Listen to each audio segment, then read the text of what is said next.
안녕하십니까, 선생님. 25번째 TCTLP 2022년 KCTA 심포지엄에 오신 선생님 여러분들을 환영하겠습니다.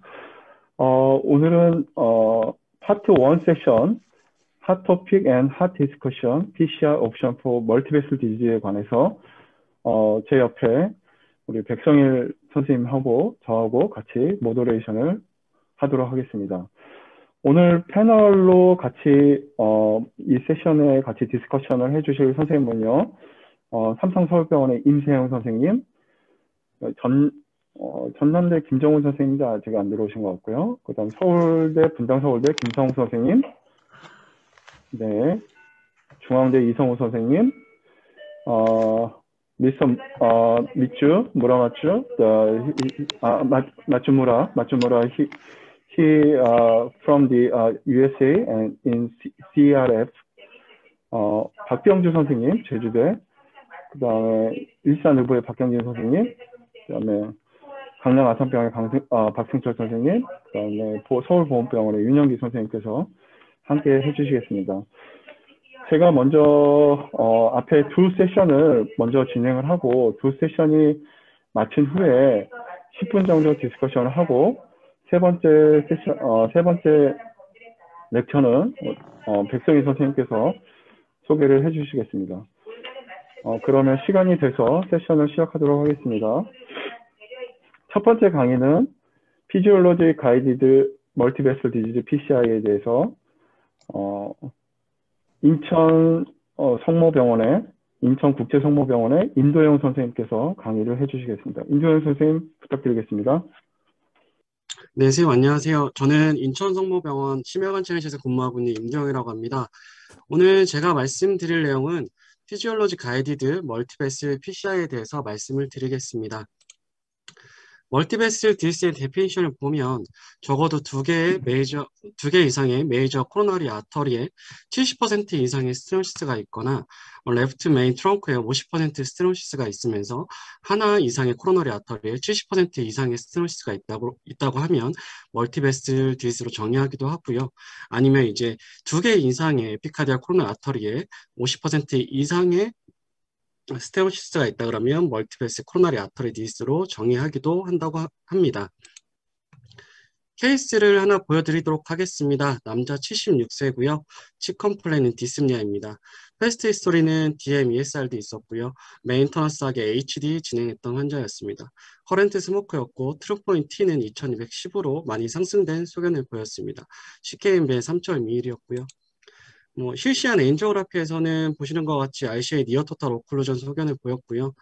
바로 이제 울티마스 3.0 28, 2.75 28 두 개 오버랩해서 PCI를 진행을 했습니다. 사실 이제 고민이 됐던 건 레프트입니다. 미드 LAD, D1, 프록시말 서클까지 인터미디에이트한 리전이 있었고요. 과연 이 리전을 어떻게 할 것인가 이게 좀 고민이 됐습니다. 첫 번째로 좀 고민되는 문제는 이 리전들을 다 컴플리트 리바스큘라이제이션 할 것이냐, 아니면 일단 RCA 컬프리스 좀 해결을 했으니 추후에 조금 보면서 우리가 이거를 해결을 할 거냐, 이게 좀 고민이 됐습니다. 이거에 대한 답변은 뒤에서 아마 더 자세하게 설명을 해주실 것 같아서 저는 이제 가이드라인만 조금 이야기를 해보려고 합니다. 2017년도 ESC 가이드라인이고요. 스테미 환자에서 퇴원 전에 넌 임팍 릴레이티드 아터리도 이제 우리가 루틴하게 리바스큘라이제이션 하는 것을 고려하는 것이 좋겠다는 것이 2A로 권고되고 있고요. 2020년도에 나온 ESC 가이드라인에서도 넌 에스테 ACS 환자에서 카디오제닉 샥이 동반되지 않는다고 하면 컴플리트 리바스큘라이제이션을 고려하는 게 좋겠다라고 하는 것이 2A로 권고되고 있습니다. 앞선 이제 가이드라인을 조금 토대로 해서 이제 컴플리트 리바스큘라이제이션이 좋을 것이냐, 컬프릿 온리가 좋을 것이냐, 이거에 대한 답변은 아무래도 지금까지는 컴플리트 리바스큘라이제이션 하는 것이 좋겠다라고 말씀을 좀 드릴 수가 있을 것 같습니다. 그 다음 이제 우리가 고민되는 문제는 그렇다면 이 멀티베슬 디스 과연 어떤 스트레이티지로 우리가 리바스큘라이제이션을 해야 될 것이냐, 엔지오그래피상 어떤 퍼센트 이상의 다이아메트 스테노시스가 있다 그러면 우리가 이제 리바스큘라이제이션을 할 것이냐, 아니면 피지올로지 스터디를 이용을 해서 펑셔널 시비얼리티를 좀 감별을 한 이후에 진행을 할 것이냐, 아니면 이미닝 스터디를 가지고 어떤 벌러러블리티를 조금 보고 우리가 진행을 할 것이냐, 이게 조금 고민이 됩니다. 뭐 페임 트라이얼이고요. FFR과 엔지오그라피를 비교했다고 합니다. 뭐 50% 이상의 스테노시스를 가진 멀티베슬 디스 환자를 대상으로 했고요. 엔지오그라피 가이드드 군과 FFR 가이드드 군을 나눠서 랜덤을 해서 1년 동안 팔로업을 받습니다. 서바이벌을 제외하고 나서 메이스나 뭐 MI, 리프트 리바스크라이제이션에서 유의하게 FFR 가이드드 PCI가 더 좋은 걸로 나타났고요. FFR하고 아이브스를 비교한 스터디에서는 사실 이 스터디 디자인 자체는 멀티베슬을 가지고 디자인된 스터디는 아니고요. 인터미디에이트 코로나리 아터리를 가지고 뭐 한 디자인이었는데 두 군에서 모두 다 FFR이나 아이브스 모두 다 서바이벌에서는 큰 차이가 없다라고 얘기를 해주고 있고요. 다만 조금 주목할 만한 거는 아이브스 가이드드 군에서 FFR 가이드보다 PCI 레이트가 약 3배 정도 높다는 점. 우리가 이제 생각해 볼 수 있는 거는 PCI 때문에 관련된 어떤 컴플리케이션 또는 코스트 측면을 좀 생각을 해보면 FFR 가이드로 PCI를 하는 것이 조금 더 유의미하지 않겠냐라고 생각을 해볼 수가 있을 것 같습니다. 다음으로 말씀드릴 거는 3베스 FFR 프렌즈 스터디라는 건데요. 뭐 다른 것과 이제 밸리데이션 한 스터디는 아니고 3베스에 30% 이상의 스테노시스가 있다 그러면 모두 이제 FFR을 매저를 했다고 합니다. 새 베슬의 FFR 값을 더한 값이 2.72 이상이면 하이 FFR 군으로 분류를 했고요. 이것보다 낮다 그러면 로우 FFR 그룹으로 그 정의를 했습니다. 2년 동안 이제 팔로우업을 했고 프라이머리 엔드포인트는 메이스였습니다. 결과는 이제 로우 FFR 군에서 이벤트 레이트가 높은 것을 확인할 수 있었는데요. 우리가 이제 멀티베스 디스를 이제 FFR 가이드를 하게 되면 추후에 이 리전의 어떤 위험성을 판별하는데도 좋겠다라고 하는 것을 보여준 스터디였습니다. 뭐 이런 것들 좀 그 기반으로 해서 2018년도 ESC 가이드라인에서는 멀티베스 디스가 있다 그러면 FFR 가이드드 PCI를 고려하는 것이 좋겠다라고 2A로 권고하고 있습니다. 하지만 이것도 이제 조금 의문을 가게 되는 게 이때 당시에 이제 에비던스들이 좀 스테이블 엔자인이나 세팅으로 됐기 때문에 과연 우리가 AMI나 ACS에서 좀 이거를 적용을 해도 될 것인지가 좀 의문이 됩니다.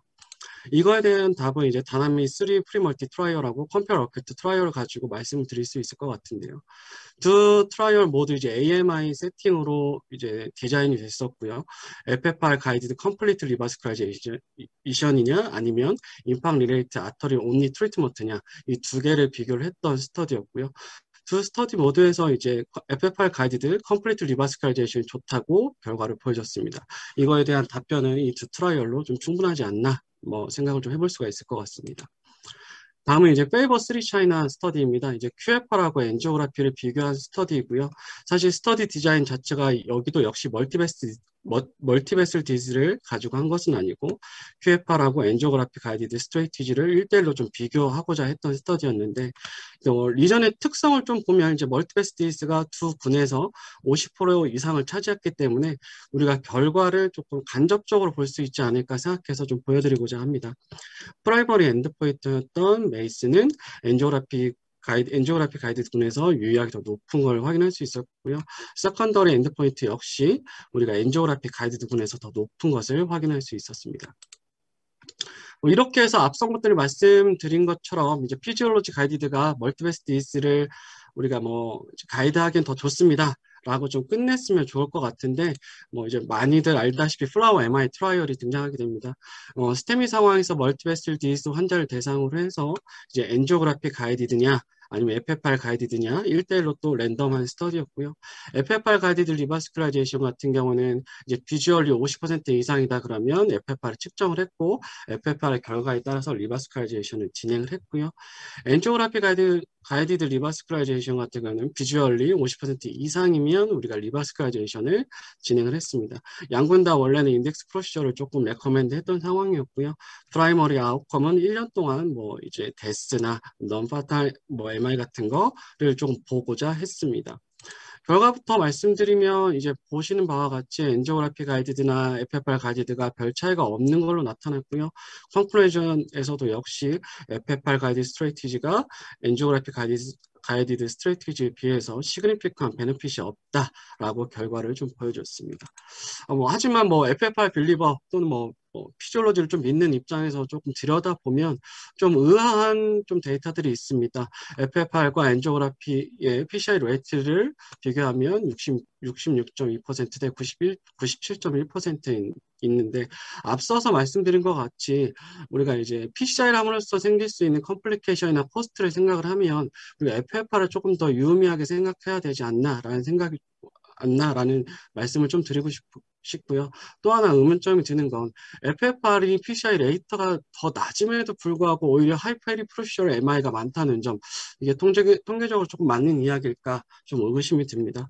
그리고 넌 임팡 릴레이드 아터리의 티미3 플로우를 보면 FFR 같은 경우는 티미3가 70%, 엔지오그라피 같은 경우는 티미3가 92%인데 그렇다면 FFR 군에서 티미 0에서 티미 2까지가 더 많이 한 20% 이상을 차지할 것이냐? 그것이 아니고 미싱 데이터가 거의 30%에 가까웠다는 점. 그리고 이제 결과들을 조금 따지고 놓고 보면 이제 올코즈 모탈리티 같은 경우에만 비슷하지 사실 메이스나 마이오카디얼 인팍션, 어전트 리바스칼라이제이션 같은 경우에는 FF8군이 더 낫다는 거. 또 올코즈 모탈리티는 비슷한 데 비해서 오히려 카디악 데스는 FF 엔지오 가이디드 PCI군에서 약 4배 정도 높다는 점. 이런 것들을 놓고 봤을 때 이게 과연 완벽한 트라이얼이었을까 또 공정한 트라이얼이었을까 하는 생각은 조금 떨쳐버리지 못할 것 같습니다.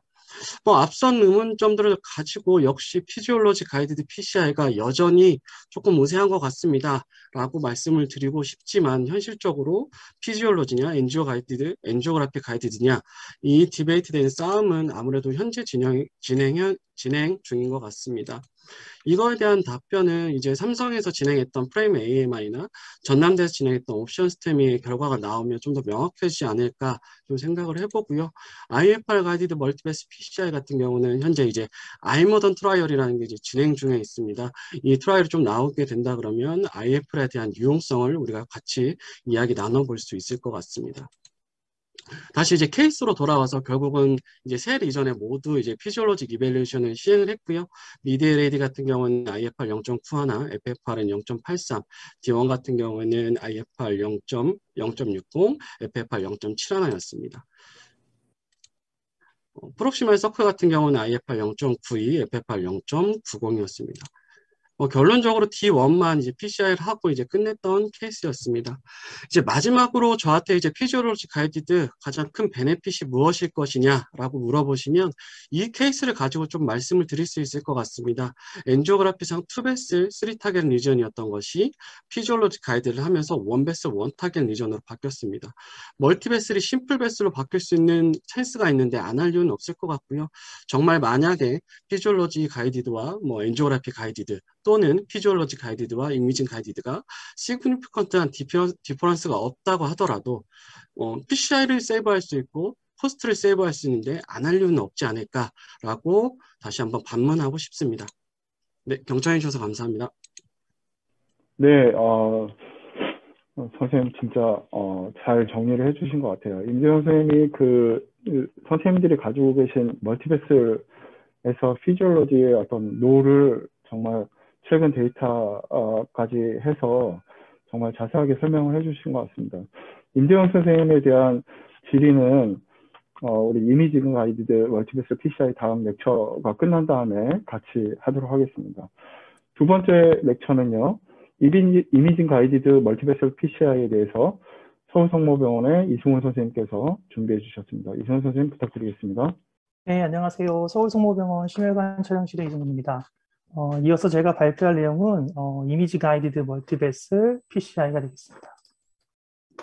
오늘 주제가 이제 PCI 옵션이 되겠죠. 여러 가지 혈관의 병변이 있는 경우에 FFR 이미징 이런 걸 통해서 멀티베슬 디지를 어떻게 평가하느냐가 내용이 되겠고, 특히 스템이었을 때 그 특수한 상황에서 멀티베슬 디지를 우리가 어떻게 평가하느냐의 내용이 되겠습니다. 멀티베슬 디지즈는 앞서도 설명이 있었지만 2개 이상의 혈관에 병변이 있는 경우 레프트 메인이나 넌 레프트 메인 바이퍼케이션은 물론 이 멀티베슬 디지즈에 포함이 될 거고요. 한 혈관이지만 시리얼하게 혹은 디퓨즈하게 리전이 있는 경우도 큰 틀에서는 멀티베슬 디지즈가 되겠죠. 이러한 리전은 사실 언유절하게 보기 어려운 게 아니라 데일리로 우리가 캣방에서 볼 수 있는 케이스고 항상 의문점을 갖고 있는 케이스가 되겠습니다. 결론적으로는 굉장히 컴플렉스하니까 이미징과 FF와 여러 가지 도움을 받아야 된다고 하는 것을 결론으로 말씀드릴 수가 있겠습니다. 이런 멀티베슬 디지스의 큰 키 메시지 중에 하나는 complete revascularization입니다. 어떤 게 complete하게 revascularization 됐느냐 하는 것이죠.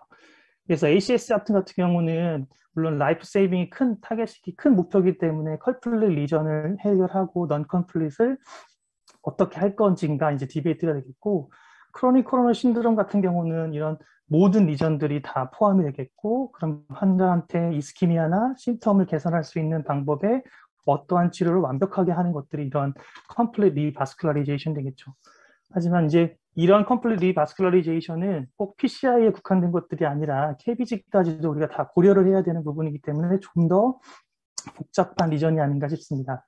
우리가 이니셜리 환자를 평가할 때 이제 엔지오를 가지고 신텍스 스코어를 가지게 되고, 이 신텍스 스코어를 평가한 그 값을 가지고 우리가 KBG냐 PCI를 결정하게 되는데, 실제 여러분들 엔지오 하시고 바로 이렇게 신텍스 스코어를 가지고 KBG나 PCI를 고민하시나요?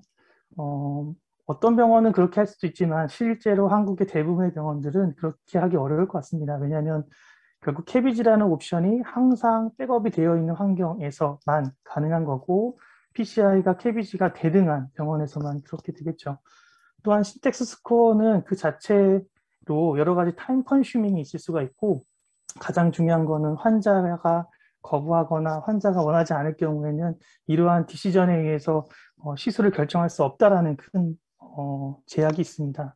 그래서 오늘 좀 더 실질적으로는 우리가 PCI에 있어서 이미지 가이디드 멀티베슬 PCI가 어떠한 베네핏이 있을지에 대한 내용들에 대해서 한번 설명을 드리려고 하고, 앞서서 어디를 치료할 것이냐에 대해서는 저도 100% FFR 가이디드 PCI가 멀티베슬 PCI가 더 맞다고 생각하기 때문에, 실제 저는 다른 방면으로 이미지가 멀티베슬 디지즈 PCI에서 어떤 도움을 줄 수 있는지 부분에 대한 거, 특히 최근에 이런 이미징 툴이 굉장히 많이 발전을 해서 엔지오랑 컴비네이션하고 여러 가지 다른 이미지 소스랑 컴바인 돼서 벌러러블한 플라까지도 디텍션할 수 있는 여러 가지 발전 사항들이 있기 때문에 그런 거에 좀 포커스 맞춰서 준비를 해봤습니다. 매일 나오는 질문이지만 아나토미냐 피지올로지냐 뭐 큰 의미는 없습니다. 무조건 펑셔널리 보고 필요한 리전들은 아이브스나 OCT 같은 이런 이미지 카테터를 보고 우리가 멀티베슬 디지즈를 치료해야만 스테이트 오브 아트 오브 PCI가 된다라는 그런 결론을 내릴 수가 있습니다. 앞서 설명드린 것처럼 멀티베슬, 바이퍼케이션, 시리얼한 리전, 제일 사이드 브랜치 모두 다 아나토미컬하기보다는 펑셔널 시그니피컨스를 가지고 평가하게 되고, 이미지는 그러면 어떻게 해야 되느냐? 앞선 슬라이드에서는 이제 이미지와 이 인트라바스큘라 이미지를 이제 비교한 영상인데, 실제 엔지오 가이드로만 PCI를 하는 경우 뭐 어떻게 하실지 모르지만 저희는 멀티베슬 디지즈 같은 경우는 거의 100% 이미징을 보고 하고 있습니다. 최근에 OCT를 이제 저희가 많이 보고 있는데 OCT에서의 결론이 있겠죠. 그래서 NGO와 비교했을 때 OCT를 사용하면 디시전이 88% 정도가 바뀐다는 얘기입니다. 그래서 NGO로 우리가 이전의 몰폴로지를 정확하게 파악할 수 없고, 하지만 OCT를 봤을 때는 아주 고해상도의 해상력을 가지고 이러한 몰폴로지를 아주 정확하게 평가를 하고, 그에 따라서 베스를 프리퍼레이션 하는 방법이 달라지기 때문에 이런 이미지, OCT 가이드드 PCI가 굉장히 중요한 부분이 되겠고, 실제 스텐 랭스나 다이아메타, 그 다음에 스텐트를 다 덮고 나서 언더 익스펜션이냐 혹은 마라포션이 있냐 없느냐도 사실 결정을 짓기 때문에 방금 여기에서 말씀드리는 것처럼 NGO 가이드보다 OCT 가이드는 어떤 PCI의 어떤 트렌드나 방법을 굉장히 많이 바꿀 수 있다는 점입니다. 실제로 여러 스터디에서 NGO와 인트라바스큘라 이미지를 비교했을 때 레프트 메인, 바이퍼케이션, CTO, 디퓨즈 모든 리전에서 당연히 인트라바스큘라 이미지를 사용한 방법이 훨씬 더 좋다라고 보고가 되고 있죠. 실제로 엔지오그램은 그냥 루미노그램입니다. 즉 루멘이 지나가는 길을 조영제로 쏴서 그냥 그림자상에 비춰지는 루미노그램이기 때문에 실제 혈관에 있는 전체적인 걸 알 수가 없죠. 그래서 엔지오상에서는 루멘의 길만 알 수 있고, 이제 토모그램이라 되는 인트라바스큘라 이미지가 돼서야만 혈관의 레퍼런스나 플락의 몰폴로지나 리전의 시그니피컨트를 더 정확하게 평가할 수 있다는 겁니다. 실제로 XCR하게 이렇게 언유저한 리전 같은 경우는 NGO 상에서는 뭐 정상적으로 보이겠지만 아이부스가 인트라바스큘러 이미지가 들어가서야만 우리가 평가할 수 있는 부분이 되겠고 실제로 NGO는 그레이스케일의 브라이트니스, 밝고 어둡고의 정도로 평가하거나 컨투어가 샤프하냐, 일레귤러하냐, 혹은 혈류의 속도가 벨로시티가 정상적이냐 정상적이지 않느냐로 평가하게 되지만 보다 아이부스는 그 본질에 닿아서 이 플락이 가지고 있는 의미에 대한 것들을 정답을 제공하기 때문에 무조건 멀티베슬 디시즈에서는 인트라바스큘러 이미지가 필요하다고 생각합니다. 특별히 더 하나 좀 주목할 것은 이런 아주 디퓨즈한 리전에서의 이제 화력입니다. 포카란 리전은 지금 모든 NGO의 스테노시스는 렐라티브하게 아주 좁아진 부분과 그 주변의 레퍼런스를 비교해서 퍼센트 다이메타 스테노시스를 통해서 리전의 시비어리티를 보게 되지만 이런 포카란 경우는 뭐 물론 80%, 90% 정확하게 평가할 수 있습니다만 디퓨즈 리전 같은 경우는 똑같이 좁아졌지만 앞뒤의 레퍼런스가 작아져서 보다 언더 에스티메이션 하게 되는 거죠. 특별히 오스부터 리전이 있는 경우는 더 어렵습니다. 오스부터 리전이 있는 경우는 이 혈관의 정상적인 레퍼런스를 알 수 없기 때문에 뭐 실제로 컴플리케이션 없이 시술이 맞춰졌다 하더라도 굉장히 작은 사이즈의 스텐트가 들어갈 수 있는 그런 찬스가 되기 때문에 항상 인트라바스큘라 이미지를 통해서 정상적인 레퍼런스를 확인하고 시술을 하는 것이 아주 매우 중요한 요소라고 생각합니다. 도움이 될지 모르겠지만 몇 가지 케이스를 준비했는데요. 프록시마 LAD의 뭐 인터미디어한 리전 정도의 플락이 있습니다. 이 환자는 엔자임은 올랐지만 ST는 오르지 않았고 여러 가지 혼동되는 그런 캐릭터를 가지고 있는 환자인데 이 환자 같은 경우는 여러분들 OCT를 사실은 보시지는 않겠죠. 대부분의 랩에서 그렇겠지만 이 환자는 OCT를 어떤 랩에서도 봤다고 합니다. 그래서 봤을 때 9시 방향에 이렇게 미니멀한 럽처, 스럼버스, 엔지오상과 전혀 다른 이런 이미징 몰폴로지가 나오고 언스테이블한 플락이라는 걸 확인할 수 있고 이런 환자들한테 정말 시술이 필요하다라는 거죠. 그래서 멀티베슬 리즈들을 포함한 모든 리전에 있어서 인트라바스큘라 이미지는 굉장히 중요합니다.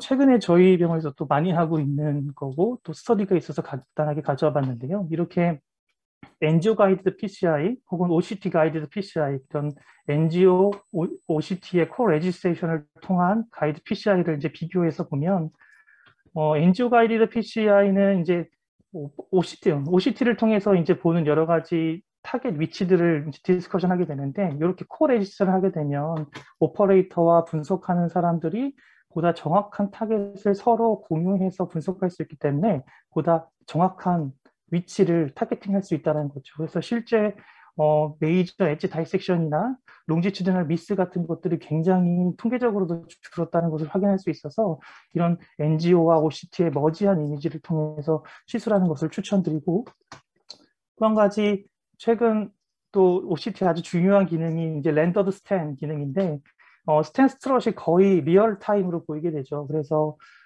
실제로 어퍼지션이나 익스펜션도 잘 볼 수 있지만 이렇게 원스탠 크로스오버한 그런 리전 같은 곳에다가 이렇게 리얼타임 이런 렌더드 스탠트 모양들이 이제 다 보이니까 어느 타겟, 어느 셀의 타겟에서 정확하게 와이어링하는 것까지 우리가 접근할 수 있게 됩니다.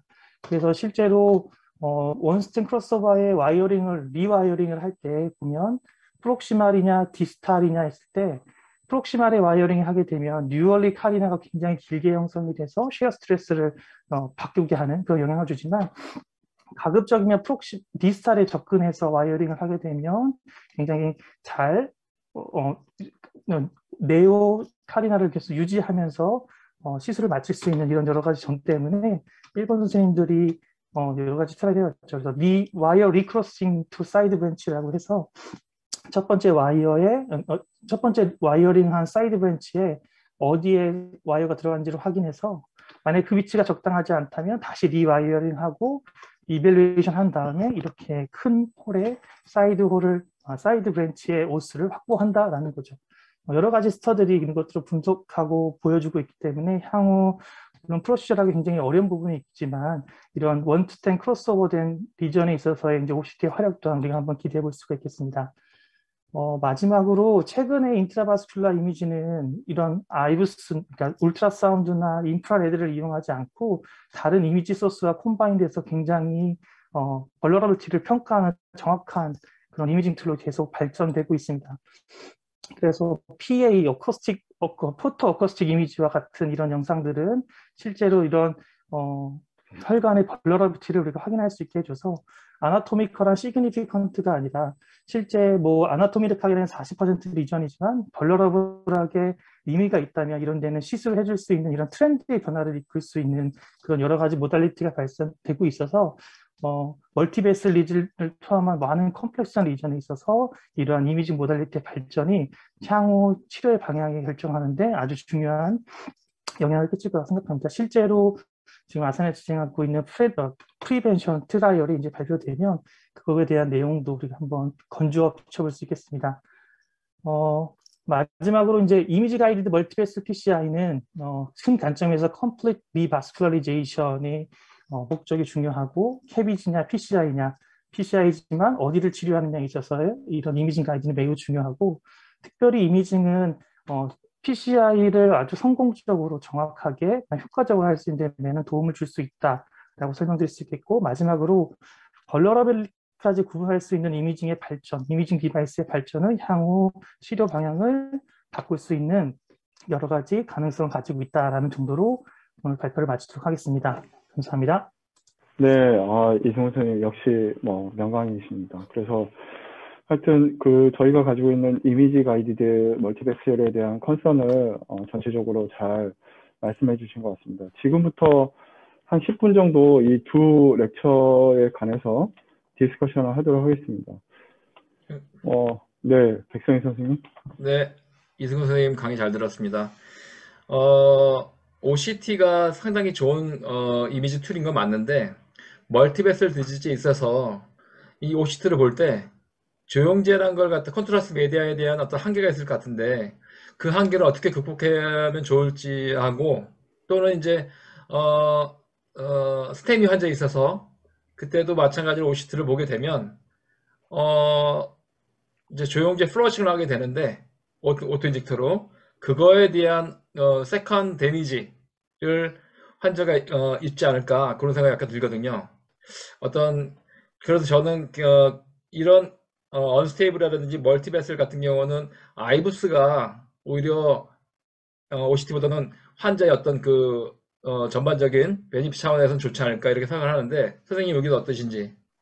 네, 선생님께 전적으로 동의합니다. 사실은 멀티베슬에 있어서 조형제를 여러 번 쓰는 OCT는 조금 부담스러울 수 있겠고 특히 MI 환경에서 일트라바스큘라 이미지를 선택한다면 저 또한 아이부스를 먼저 선택할 것 같습니다.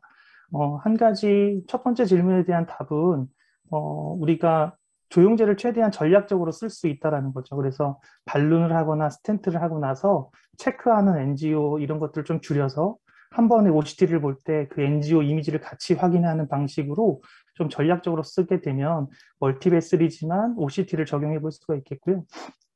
이제 MI 같은 이제 그런 환경에서는 이제 타이트한 리전이 있는 부분에 혹은 스럼보스가 있어서 베슬 클리어링이 안 되는 부분은 OCT의 전체적인 한계점이기 때문에 뭐 그거는 방법은 없을 것 같습니다.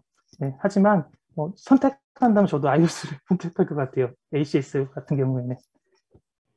네, 안녕하세요. 박상만입니다. 임도영 선생님께 질문이 있어서 하나 드리려고 하는데, 아까 멀티베스를 할 때 IFR을 같이 재셨더라고요. 근데 이제, 어큐트 스테이지에서의 넌컬프릿 리전은 하이퍼레미아 아니고 레스팅 시에서 플로우가 증가하기 때문에 IFR 값이 오버에스티메이션 될 수 있거든요. 혹시 그런 것 때문에 IFR을 보통 잘 재지 않는 걸로 알고 있는데, IFR 값을 그냥 FFR 값 재기 전에 그냥 한번 보시는 건지 아니면은 IFR 값을 좀 생각보다 좀 높게 이제 생각을 하시고 FFR 값을 조금 두 개를 비교해서 교차적으로 생각을 하시는 건지 아니면 FFR을 재기 전에 이제 IFR은 그냥 단계로 가는 것인지 그게 궁금해서 질문을 하나 드렸습니다. 선생님 말씀하신 대로 이게 어큐트 세팅에서 IFR, 뭐 FFR 두 개 다 논란이 사실 있을 것 같고요.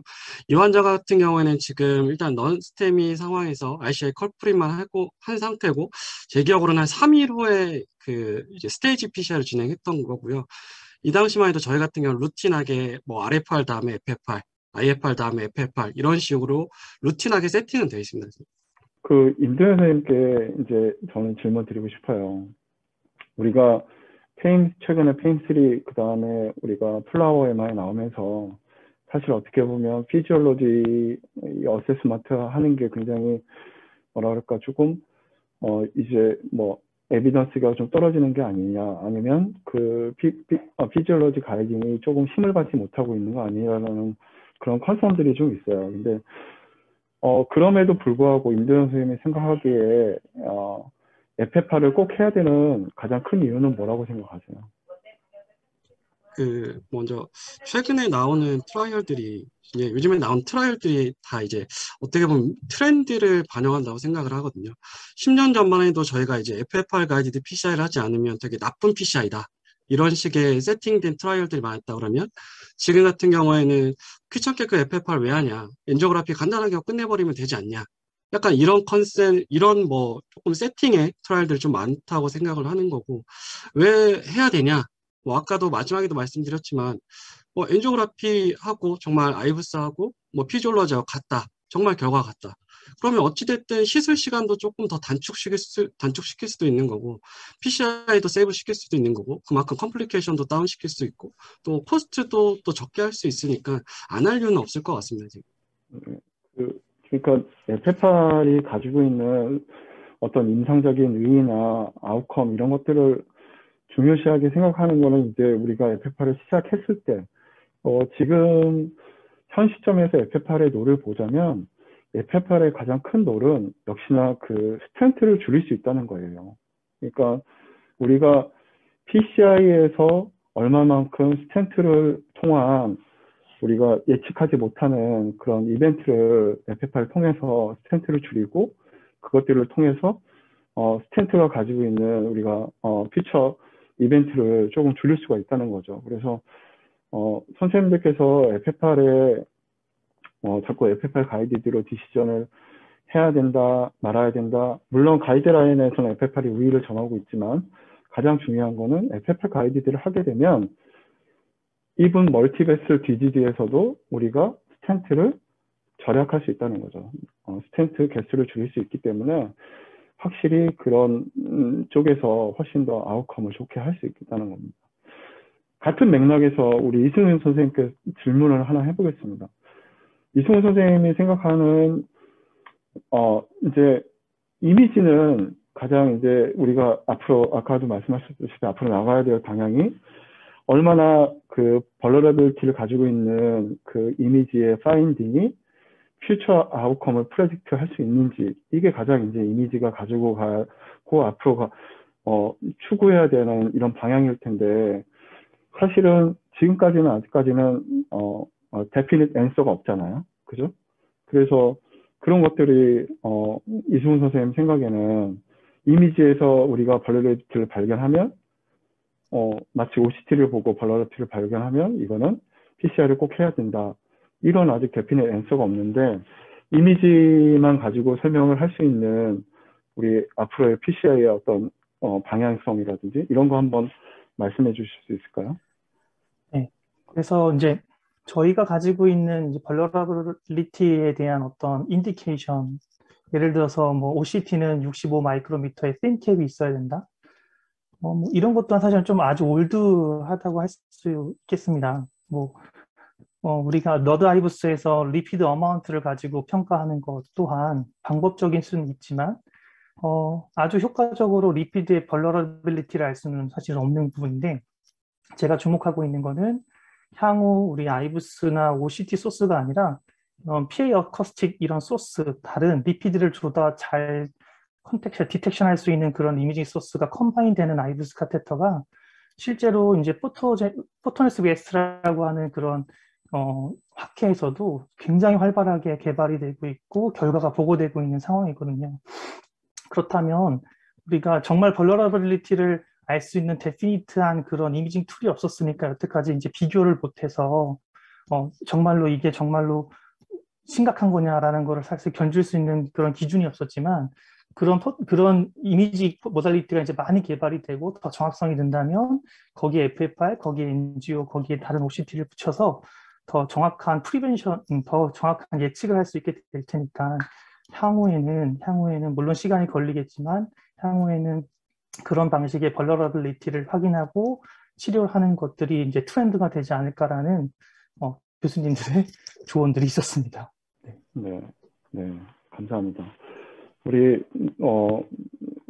그래도 미국에서 접속을 했으니까 예, 박경준 선생님 혹시 코멘트.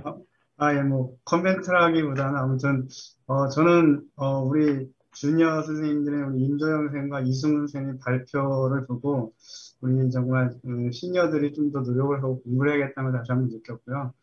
일단 임도영 선생님 이 아티클들 이렇게 많이 리뷰해 주시면서 정말 이렇게 썩 와닿게 정말 발표 노트 좋았습니다.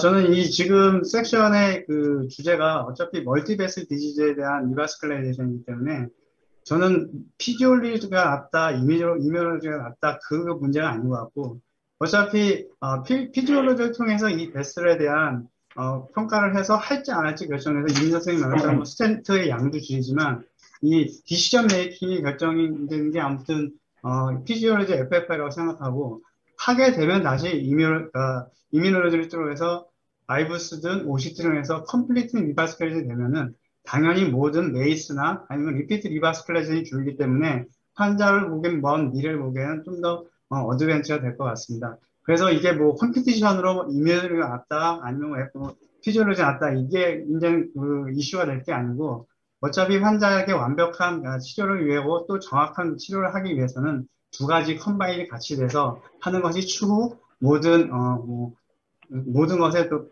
발전이 되고 또한 병원비나 아니면 보험량 이런 모든 것이 다 나중에 발전해서 나아질 수 있다고 저는 생각합니다. 이상입니다. 네, 감사합니다. 미츠? Yeah. I have some question for the physiology and the imaging. Mhm. Although we have a very strong marker for the such as the 0.8 for FFR, 0.89 for the IFR, Yep. but this kind of the strong markers we have not strict not the suitable answer for the for gray zone or post PCI FFR, post PCI physiology. Yes. So what do you think about the this kind of the gray zone or the post PCI FFR? How do we overcome for the this kind of the complex problem? So probably your question is if post PCI FFR is a borderline like 0.89 or 0.8180, so how to deal with, or that cutoff is good or not, right? Yes.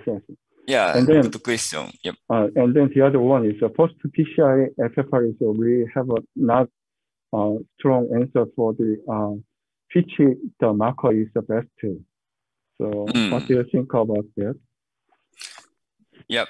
That's a good question. So currently we are doing the study define GPS for the using the post PCI IFR. Actually, cutoff of the post PCI IFR is 0.95, or usually we are using the regular yellow dots for the correct solution. If less than 5 dots, that's good. But if regular yellow dot is more than 6 to 10, we have to do more additional treatment. So, and then if regular IFR dots is 6 to 10, we recommend it to use the imaging to identify why we have still regular yellow dots exist or not. For example, if in the stent segment, this should be due to the under expansion or stent edge issue based on the location of the yellow dots. So I think, of course, physiology is important, but also imaging is also important to understand why, what happens in the stent segment or edge of the stent. So, and then those study will answer for that question. That's my first opinion. And then second one, not second one. So the other issue is LAD versus non-LAD. As you know, probably non-LAD vessels may be easy to get the more than 0.95 if IFR, right? But LAD is still unclear. Sometimes they are diffuse disease, etc. And then currently we are thinking how to deal with the LAD lesion because IFR or FFR is still lower than compared to the non-LAD lesion. Thank you. Okay, thank you very much. Very nice comment for the how to understand the post-FFR, the post-physiology assessment, or the depend on the vessel. So, Michu, what do you think of? I have a question for the imaging. Of course, vulnerable plaque is very important. So, in the clinically, if we find the vulnerable plaque in the non-culprit vessel, how should we treat? Do you have any idea in your country or in your hospital? There's any option, but the recently ischemic trial,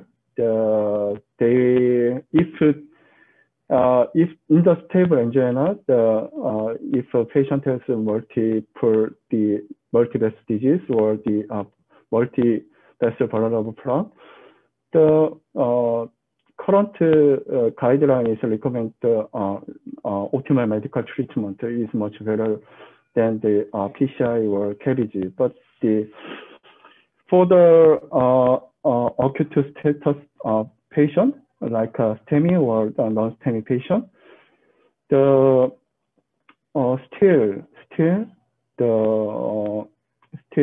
plaque vulnerability is more the strong indicator for the future event. So there's no strict answer for still, but maybe if a patient is very acute status, we have to treat the culprit with the other vulnerable plaque, but stable, I think is still we have a more need more data.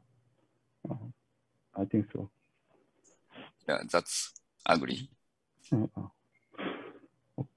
예, 뭐 여러 가지로 디스커션을 많이 했던 것 같습니다. 우리 이번 두 연자에 대한 디스커션은 이상 마치는 걸로 하고, 우리 세 번째 연자에 대해서 지금 방금 저희가 디스커션 했던 그런 내용을 대해서 박상만 선생님께서 강의를 해주실 것 같습니다. 백성일 선생님 부탁드리겠습니다.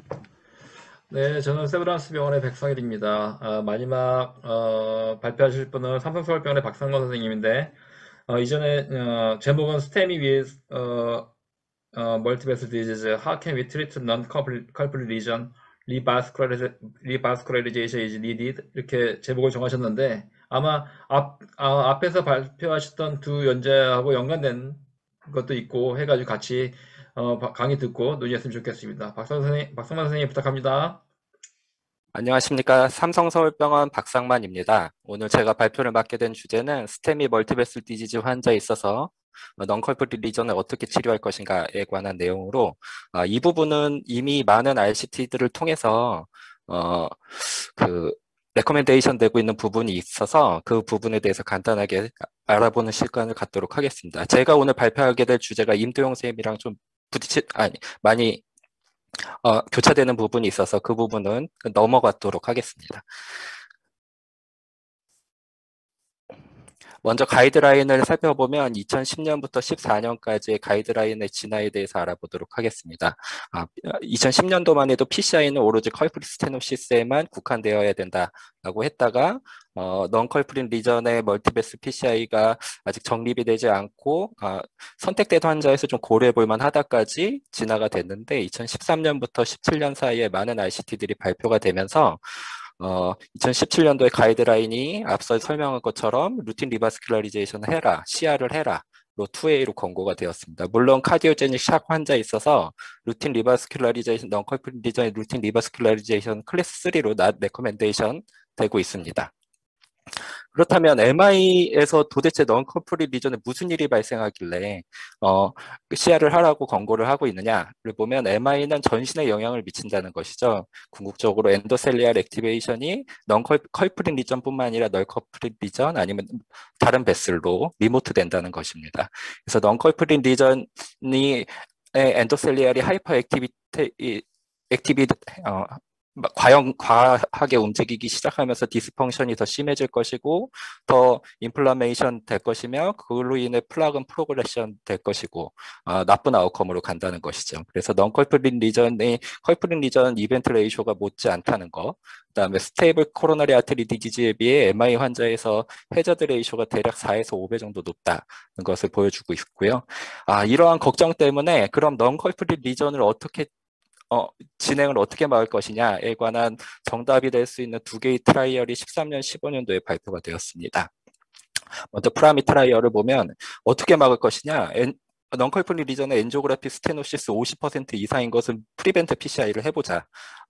PCI로 막을 수 있겠다라고 가설로 이제 스터디가 진행되었는데 3년간 다음과 같은 이벤트를 팔로우업 해봤더니 프리벤트 PCI 한 그룹에서 안 한 그룹, 컬프릿 온리 한 그룹에 비해서 65% 리스크 리덕션이 있을 수 있었다. 그 다음에 컬프릿 트라이얼은 1년 팔로우업 해봤더니 다음과 같은 이벤트를 55% 줄이더라.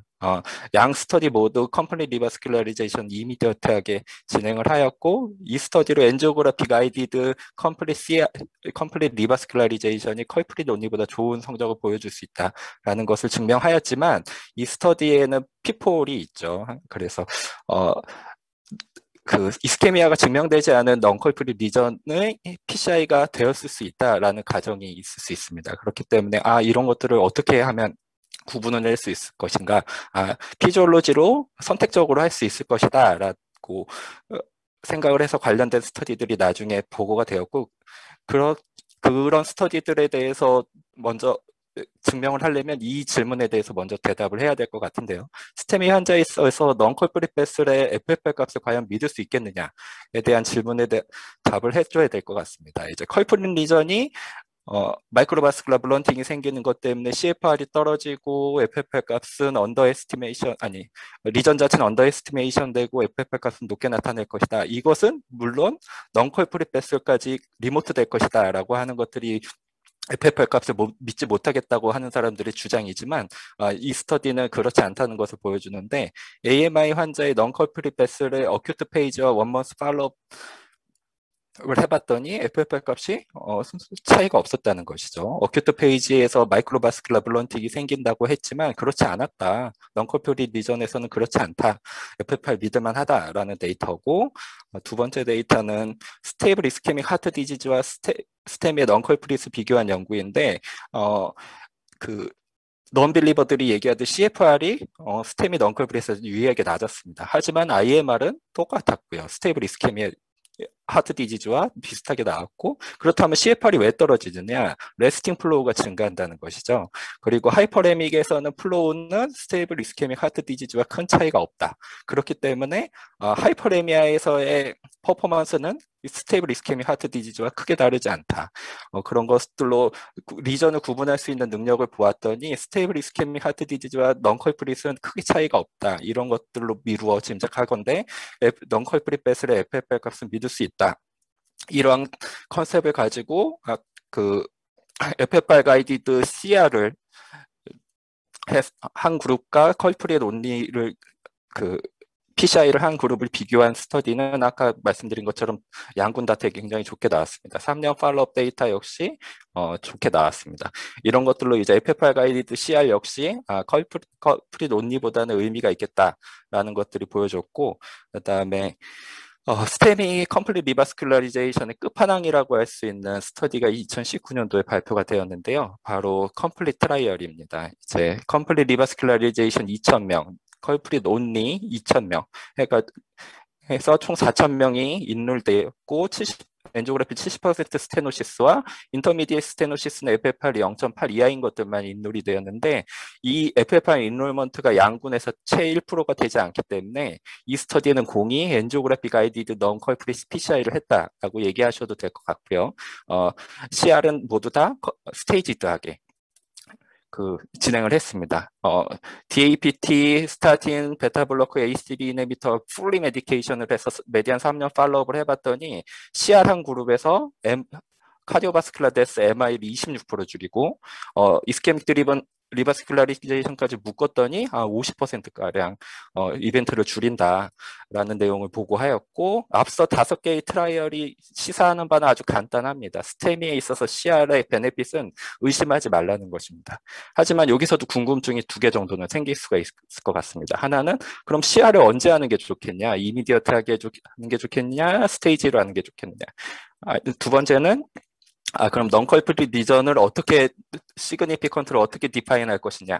이 2가지가 지금 의문이 있을 텐데 각각 살짝 알아보도록 하겠습니다. 일단 먼저 CR의 베스트 타이밍에 관한 내용인데, 이 스터디는 이제 이미디어트와 스테이지를 직접적으로 비교한 ICT는 없어가지고 간접적으로 비교할 수밖에 없는데요.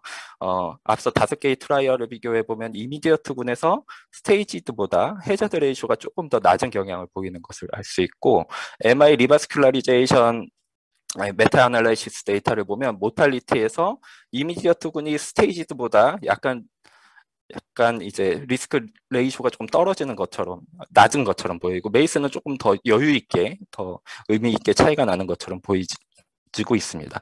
이미디어트 CR이 스테이지 CR에 비해서 아웃컴이 슬라이트하게 좋게 보이긴 하지만 이 직접적인 비교 연구가 아니기 때문에 뭐가 더 수피리하다, 인피리하다라고 얘기를 할 수는 없을 것 같고요. 많은 익스퍼트들의 경험에 따르면 CR의 베스트 타이밍은 오로지 페이션트와 리전의 컨디션에 따른다라고 권고하고 있습니다. 자, 두 번째는 non-complete 리전을 시그니피컨트를 어떻게 디파인 할 것이냐에 관한 내용으로, 앞서 FFR 가이디드와 컬프릿 온리, 엔지오 가이디드와 컬프릿 온리에서는 양군 다 의미가 있게 이벤트를 줄인다고 했지만, 이 2가지 중에 무엇이 더 수필요한가에 관한 연구가 2021년 플라워 MI에서 발표가 되었는데, 아까 임도영 선생님이 앞서 말씀한 것처럼 가설 자체는 FFR 가이디드 CR이 조금 더 수피리할 것이다라고 했는데, 가설 자체는 부정이 되었습니다. 이제 엔지오그래피 CR에서 이벤트 레이쇼가 적게 더 나타났고요. 물론 통계적으로 유의한 차이는 없습니다. 그래서 FFR 가이디드 리바스큘라리제이션이 not superior하다라는 결론에 도달했고, 스템이 있어서 FFR의 롤은 아예 없다라는 에디토리얼까지 있었죠. 그래서 아까 데이터는 임동 선생님이 얘기했지만, 이제 FFR군에서 엔지오보다 PCI 레이트가 낮음에도 불구하고 카디악 데스가 3분의 1밖에 안 됐다는 거. 좀 데이터 해석에 문제가 의문이 있을 수 있다라는 것과, 오케이, 그러면 클리니컬 아웃컴이 똑같다고 하면 PCI를 40% 이상 줄일 수 있다. FFR 그룹에서 FFR 그룹에 FFR의 롤이 없지 않다라는 것들을 보여주고 있고, 앞서 말씀드린 것과 마찬가지로 이 연구는 아마 조금 더 스터디 리서치가 더 발표가 돼야지 좀 명확해질 수 있을 것 같습니다. 마지막으로 이제 MI 멀티베슬 디지즈 환자에 있어, 특히 카디오제닉 샥 환자에 있어서의 PCI 스트래티지는 어떻게 가져가야 되냐라는 것이고요. 너무나 당연하게도 이제 스테미 카디오제닉 샥 환자에 있어서 멀티베슬 디지즈가 그냥 스테미 환자에 비해서 높은 빈도로 발생할 수밖에 없습니다. 뭐 당연하겠죠.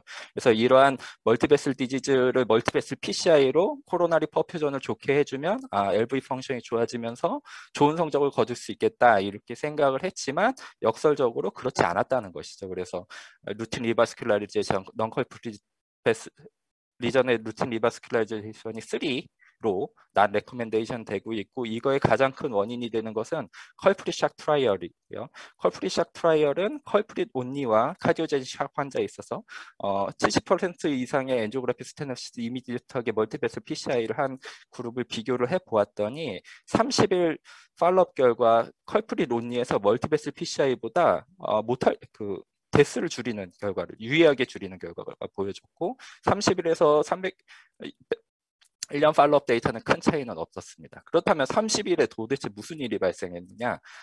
통계적으로 이런 차이가 있었다는 거죠. 콘트라스트 양이 많아졌고 시간이 오래 걸렸다는 뜻입니다. 오래 걸린 것으로 차이가 있었습니다. 조영제를 많이 쓰면서 키드니 인저리가 생기고 LV 언로딩이 해결이 안 되고 올간 퍼퓨전이 떨어지고 모탈리티가 높아지는 이런 사이클로 갔다는 것이죠.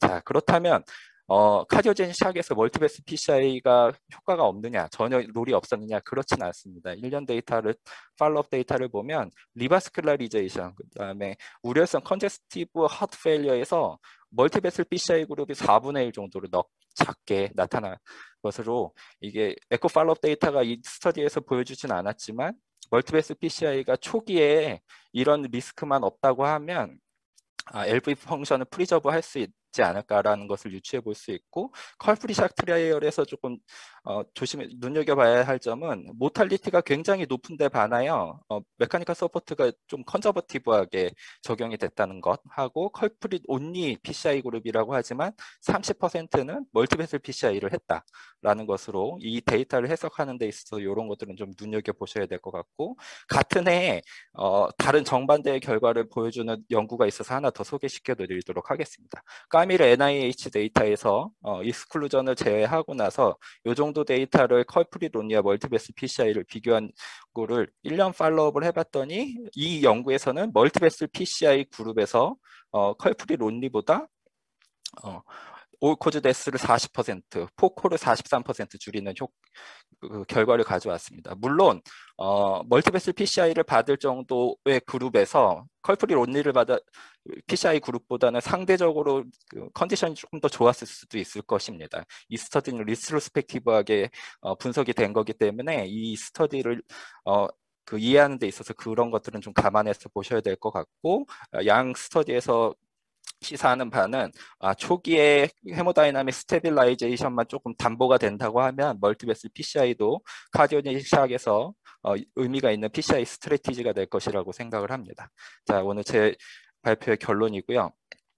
앞서 말씀드린 여러 가지 스터디들로 인하여 스테미 멀티베슬 디지즈 환자에 있어서 컴플릿 리바스큘라리제이션의 이익은 의심하지 말고, 심지어 헤모다이나믹 스타빌라이제이션만 좀 담보가 된다고 하면 카디오제닉 샥에서도 마찬가지다.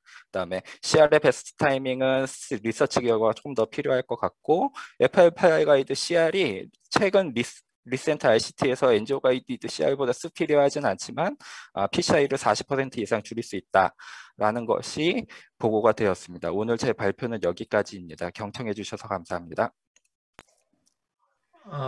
네. 선생님 공부 많이 한 게 좀 보이네요. 예, 열심히 하셨습니다. 본 강의에 대해서 혹시 코멘트나 질문 있으시면 패널 선생님들 부탁드리겠습니다. 저는 이제 예, 선생님. 박상만 선생님 강의 들으면서 항상 이제 우리가 이런 강의를 듣게 되면 우리도 컴플리트 CR을 스테미 환자에서 환자가 스텝을 하자면 해야 되겠다라는 생각을 하거든요. 자, 과연 선생님들 병원에서 지금 컴플리트 CR을 스테미 환자에서 하시고 계시는 병원 선생님 혹시 손 한번 들어주시겠습니까? 네. 그러니까 컴플릿한 PCI? 네네네. 그러니까 컬플릿 리전 포함해서 non-컬플릿까지 다 스테미에서 혹시 네 지금 보면 전남대, 그 다음에 삼성, 저희 병원, 그 다음에 뭐 우리 보훈병원 정도 딱 그렇게 돼 있는데, 그게 사실 우리가 이런 데이터를 알고 이렇게 공부를 함에도 불구하고 이게 쉽지 않다는 거죠. 현실적으로 쉽지가 않고, 그 다음에 우리가 이제 자꾸 이런 이제 기회를 만들어서 선생님들하고 같이 이런 얘기를 하는 이유는 뭐, 오퍼레이터도, 병원에 있는 오퍼레이터도 중요하지만, 저희도 이 저녁에 MI 스테미 환자 나와서, 물론 굉장히 피곤하겠지만, 그래도 오퍼레이터가 그 환자를 다른 리전까지 다 하겠다고 하면, 그만한, 충분한 가치가 있는 거라고 생각이 되거든요. 그러니까 이제, 그러한 노력들을 우리도 조금 더 적극적으로 해야 되지 않을까라는 생각도 있어서 한번 말씀드려 봅니다. 네, 박경현 선생님. 예, 예, 박성환 선생님 강의 잘 들었습니다. 이제 요즘 선생님들은 진짜 아티클 리뷰를 좀 많이들 하시나 봐요. 저희도 좀 노력해야 될 것 같습니다. 저 다른 게 아니고, 아까 두 가지만 물어보겠습니다. 아까 카디오제닉 샥이나 언스테이블 하는 환자에서도, 모든 컴플리트 리바스큘레이션이 슈페리어하지 않다고 아까 말씀하신 거 하나 하고, 또 두 번째로, 만약에 그러니까 컬프릿 말고 넌 컬프릿 하실 때, 아까, 나츠무라 선생님도 물어보셨지만, 넌 컬프릿의 이미징 스터디를 해서, 거기가 벌러너블 플락이 있는지, 그렇게 확인하고 다 하시는지, 그 두 가지를 좀 대답해 주셨으면 좋겠습니다.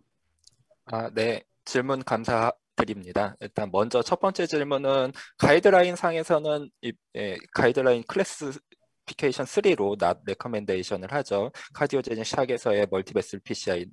하지만 이제 뭐 반대되는 제가 아까 연구도 하나 보여드렸고 저희 스마트 레스큐 데이터를 좀 보면 넌컬프릿 리전이 레프트 메인이나 프록시말 LAD에 있다라고 하면 이 부분들은 솔직히 이스케미아를 리졸빙 시켜줘야지 결국적으로 하트가 회복이 된다라고 하는 데이터가 아직 퍼블리시는 되지 않았지만 그런 데이터가 있기 때문에 모든 이제 카디오제닉 샥에서의 가장 우선적인 거는 헤모다이나믹 스테빌라이제이션, 특히 약을 먼저 잘 써야 되고 두 번째는 필요하다 그러면은 메카니컬 서포트를 좀 빨리 해서 올간 퍼퓨전을 좀 확보한 다음에 리바스큘라리제이션을 하는 한이 있어도 컴플릿 리바스큘라리제이션은 조금 필요하다라고 제가 이 아티클을 리뷰하면서 느꼈던 거고 두 번째는 이미징 가이디드 CR에 관련된 내용인데 저는 개인적으로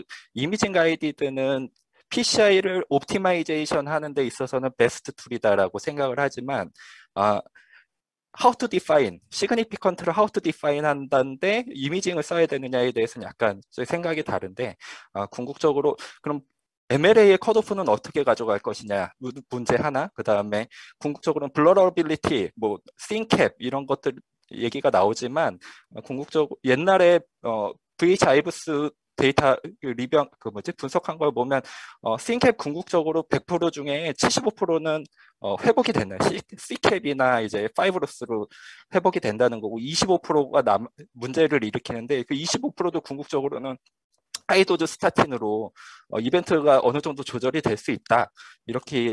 이런 연구가 많이 발표가 되었기 때문에 저는 개인적으로 이제 이미징 가이디드 CR보다는 이미지는 PCI를 옵티마이제이션 하는 데는 좋지만 디시전 하는 데는 피지올로지가 더 낫지 않을까라는 생각을 개인적으로는 하고 있습니다. 이제 박상만 선생님이 지금 방금 언급하신 그 포인트에 대해서는 좀 이따 아마 빠른 시일 내에 저희 프리벤치 트라이얼이 아마 선생님의 궁금증을 많이 풀어드릴 수 있지 않을까라는 생각이 됩니다. 그러니까 우리가 오늘 주제로 삼았던 이미징 가이드 멀티베슬 트리트먼트에서 이미지가 과연 어떤 벌러러빌티를 치료함에 있어서 어떤 임상적인 의의가 있을지, 특히나 스테빌 엔자인하고 네거티브 에페파린 환자에서 과연 이미지가 어떤 그런 벌러러빌티가 가지고 있는 임상적인 어떤 의의가 있을지를 저희 프리벤치 트라이얼을 통해서 아마 곧 발표를 해서 퍼블리시하게 되면 선생님 궁금증이 좀 많이 풀릴 것 같습니다. 우리가 몇 시까지 이게 진행하는 거죠? 네, 30분입니다, 선생님. 네. 3분이 오버됐네. 임지영 선생님은 나중에, 이상호 선생님도 나중에 질문해 주시고, 이것으로 2002년 TCTAP 컨퍼런스를 마치도록 하겠습니다. 먼저 관계자 여러분 수고 많으셨고, 여기 저희 KCT 회원 여러분 참석해 주셔서 감사드립니다. 모두 수고 많으셨습니다. 다음 학기에 뵙겠습니다. 네. 수고하셨습니다. Thank you, Mitch. 바이바이. See you. 선생님 고생하셨어요. 네. 네, 늦은 시간까지 감사합니다. 고맙습니다. 뵙겠습니다. 수고하셨습니다. 네, 네. 수고하셨습니다.